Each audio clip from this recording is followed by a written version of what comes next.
जय हिंद। आप में से बहुत से लोगों को लगता है कि पृथ्वी गोल है। गोल नहीं है। कुछ लोग को लगता है चपटी है, चपटी भी नहीं है। कुछ कहते हैं संतरा की तरह है, तो कुछ कहते हैं नारियल, छुहाड़ा, मौसम्मी, ये सब कुछ नहीं है। समझिए पृथ्वी है कैसे। पृथ्वी के बारे में अगर आप समझते हैं तो पहले आप दिमाग लगाइए कि पृथ्वी गोल कैसे हो सकती है। इसी पृथ्वी पे बड़ा बड़ा महासागर है, समुंदर है, धंसा हुआ अंदर है, वो कैसे गोल हो जाएगी। और इसी पृथ्वी के ऊपर बड़े बड़े विशाल पर्वत है, तो गोल कैसे हो सकता है। आपको मेरा चेहरा गोल लगता है, इसमें अगर आप देखेंगे नाक उठा हुआ है, आंख कम धंसा है, मुंह एकदम अंदर तक धंस गया हुआ है, माथा बराबर है, गाल तनी पचका ढचका है, अलग टाइप का है कि नहीं। इधर दाढ़ी है, सवाना घास का मैदान, इसको कैसे आप गोल कह सकते हैं। इसको कभी गोल है। अगर आप पृथ्वी को गोल या फिर नारंगी संतरा कहते हैं, इसका मतलब आपके अंदर सोचने विचारने की क्षमता उतनी नहीं है। समझिए आखिर पृथ्वी है कैसे। इसको समझने के लिए आपको 20 करोड़ साल पहले जाना पड़ेगा। 20 करोड़ साल पहले पृथ्वी जो थी वो इस शेप में थी। बीच में एक बहुत बड़ा सुपर कॉन्टिनेंट, विशाल महाद्वीप था जिसका नाम था पेंजिया। हम सब लोग उसी सुपर कॉन्टिनेंट के हिस्सा थे। एक ही महाद्वीप था, आज की तरह 7 महाद्वीप नहीं थे, और चारों ओर इसमें समुद्र था जिसका नाम था पेंथालासा।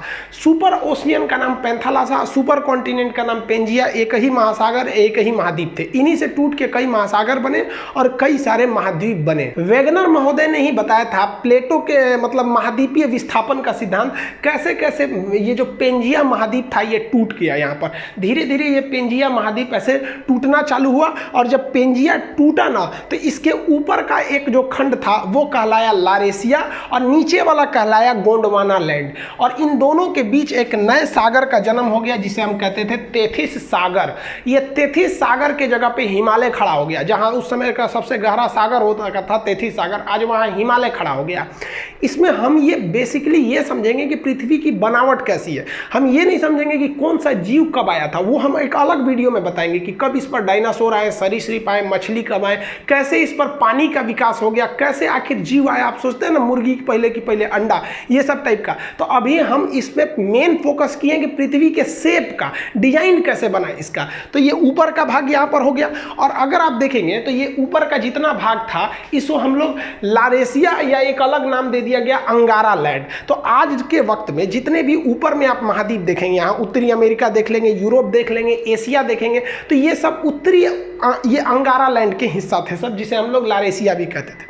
और नीचे वाले जितने द्वीप हैं सब ये यहाँ पे आप देख रहे हैं, अफ्रीका, अंटार्कटिका, ऑस्ट्रेलिया। और उस वक्त तक भारत भी यहीं था। ये हिंदुस्तान दिख रहा है आपको, ये वाला है हिंदुस्तान। यहाँ पर भारत यहाँ से उठ के गया था, यहाँ पर ये तो इंडोनेशिया दिख रहा है, यहाँ से इस तरह से यहाँ से भारत गया था। तो नीचे वाले एरिया को हम लोग कहते हैं गोंडवाना लैंड। इसको हम लोग जम्बू द्वीप भी कहते हैं।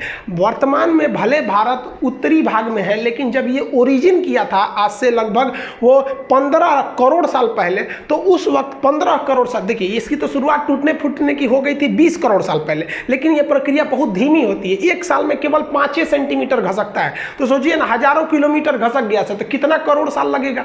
तो ये धीरे धीरे भारत आया था। तो भारत शुरुआत में गोंडवाना लैंड या जम्बू द्वीप का हिस्सा था। कई करोड़ साल बाद धीरे धीरे महाद्वीपों अपने अस्तित्व में आना चालू हो गए सब। अगर आप ध्यान से देखेंगे तो यहाँ पर दक्षिणी अमेरिका बनने लगा है, ये उत्तरी अमेरिका लगभग बन गया, ये यूरोप और एशिया एक ही में थे। और यहाँ अफ्रीका में सटा हुआ था, यहाँ पर मेडागास्कर टूट गया, और इससे टूट गया यहाँ से हिंदुस्तान। ये इंडिया जो है, ये इंडिया अब इधर की ओर जाने लगा। जबकि ऊपर में जो चाइना है, रूस वाला भाग है, उसके नीचे अगर देखेंगे तो तेथिस सागर है ये, और ये भारत है। इन दोनों के बीच में आज भले हिमालय है, लेकिन एक समय था जब तेथिस सागर था। और उसके बाद यहाँ से भारत जाना चालू किया। आज से लगभग 7 करोड़ साल, 10 करोड़ साल, ऐसे धीरे धीरे कई करोड़ साल लगा। और उसको जाते जाते यहाँ से धीरे धीरे यहाँ से यहाँ घसका, फिर यहाँ घसका, तेथिस सागर खत्म करके यहाँ घसक गया यहाँ पर, और जाके अभी ये भारत यहाँ पर दिख रहा है। तो ये कभी जम्बू द्वीप और अफ्रीका के पास वहाँ का एरिया का हिस्सा था। और ये जब घसका ना, तो आगे वहाँ पर बैठा था पहले से यूरेशिया का प्लेट, जो चाइना तिब्बत का एरिया था, वहाँ पर ये जाके उससे टकरा गया। और टकराने के बाद भी रुका नहीं, उसे ढकेल ढकेल के ऊपर उठाने लगा। ढकेल ढकेल के जब ऊपर उठाया तो ये एरिया उठ गया, और ये विशाल एरिया हाइट पर ऐसे उठ गया यहाँ पर। इसके ऊपर चाइना और तिब्बत का ये एरिया हो गया। ये धीरे धीरे ऊपर जाकर उठ गया। आप अगर यहाँ देखेंगे तो ये इंडियन प्लेट है, ये ढकेल दिया है और खुद नीचे घुस गया है। और ये ढकेलने से यहाँ पे आप देखेंगे तो कई सारे पहाड़ियों का निर्माण हो जाता है। तो इससे इंडियन प्लेट जब उसको ढकेला तो वहाँ एक विशाल पर्वत का निर्माण हो गया। जैसे जैसे अगर आप हाइट पर जाते हैं तो हाइट पर जाने से टेम्परेचर में गिरावट आती है। ये क्यों आती है ये अलग बताएंगे। 165 मीटर की अगर आप ऊंचाई पे चले जाएंगे तो 1 डिग्री सेल्सियस की कमी आ जाएगी। लगभग 1 किलोमीटर की ऊंचाई पे जाएंगे ना तो आप में 5 डिग्री सेल्सियस की कमी आ जाएगी। हिमालय पर्वत लगभग 9000 किलोमीटर है। अगर 9 × 45 देखेंगे तो 45 डिग्री सेंटीग्रेड तो ऐसे ही गिर जाएगा कोई भी चीज़ हिमालय। इसलिए वहाँ पर पहाड़ के ऊपर पूरा टेम्परेचर गिरने से बर्फ़ का अंबार लग गया, पहाड़ों पर पूरा बर्फ़ लग गया। यहाँ धीरे धीरे इंसान बसना चालू हुआ। करोड़ों वर्ष पहले वो भाषा का आविष्कार किया तो उसने इस पहाड़ का नाम रख दिया बर्फ़ का घर। जिस तरह से पुस्तक का घर क्या होता है, घर को हिंदी में क्या कहते हैं, आलय। घर को आलय कहा जाता है। अब पुस्तक का घर है तो पुस्तकालय, भोजन का घर है तो भोजनालय। उसी तरह ये बर्फ को हम लोग हिंदी में कहते हैं हिम का घर हो गया तो हो गया हिमालय। तो यहाँ हिमालय का निर्माण हो गया, हिमालय पर्वत का निर्माण यहाँ से हो गया। यहाँ पर ये हो गया पर्वत, हिमालय उस और तिब्बत हो गया। तो ये तो उबड़ खाबड़ आकृति आप देख रहे हैं। अब पृथ्वी सच में कैसे दिखती है वो अगर देखना है तो देखिए ये है आपकी पृथ्वी, ये ओरिजिनल पृथ्वी है। इसको कंप्यूटराइज करके मतलब शेप लिया गया है यहाँ पर। अब आप बताइए ये इसको कौन कहेगा कि ये गोल है या फिर पृथ्वी चपटी है। पहले के ज़माने में लोग कहते थे पृथ्वी चपटी है, इसलिए वो दूर तक का सफ़र नहीं करते थे कि कहीं अचानक से गिर जाएंगे तब क्या होगा। ये बहुत प्राचीन काल की है। प्राचीन चीज़ को अभी से मत मिलाइए, वो उस वक्त उसी को सच माना जाता था और अभी के वक्त में वो सब सच नहीं है। तो ये जो चीज़ है ये पृथ्वी है, ये गोल है नहीं है। तो भूगोलवेताओं ने इसके लिए एक अलग शेप बनाया, एक अलग डिजाइन। उसको क्या नाम दिया गया तो देखिए इस तरह से जो पृथ्वी है इसमें अगर आप देखेंगे तो ये वाला एरिया जो है उठा हुआ है और यहाँ वाला एरिया धंसा हुआ है। तो इसमें दो चीज़ें दिखेंगी आपको, एक उठा हुआ ये एरिया दिखेगा और एक धंसा हुआ ये एरिया दिखेगा। फिर यहाँ उठा हुआ है, फिर कहीं धंसा हुआ है। तो इसके लिए एक नियम बनाया गया जिसे हम एवरेज नियम कहते हैं। एवरेज नियम कहते हैं कि धंसा वाले से थोड़ा उठा के उठा हुआ से तनी सा नीचे करके, यानी इन दोनों के बीच में एक शेप ले जाते हैं। तो देखिए ये जो रेड लाइन गई है, ये रेड लाइन ये उठा हुआ से कम है और धंसा हुआ से ज़्यादा है। तो ये एवरेज लाइन जो खींच दिया गया है ना, ये एवरेज लाइन वाली आपकी आकृति गोल दिखती है।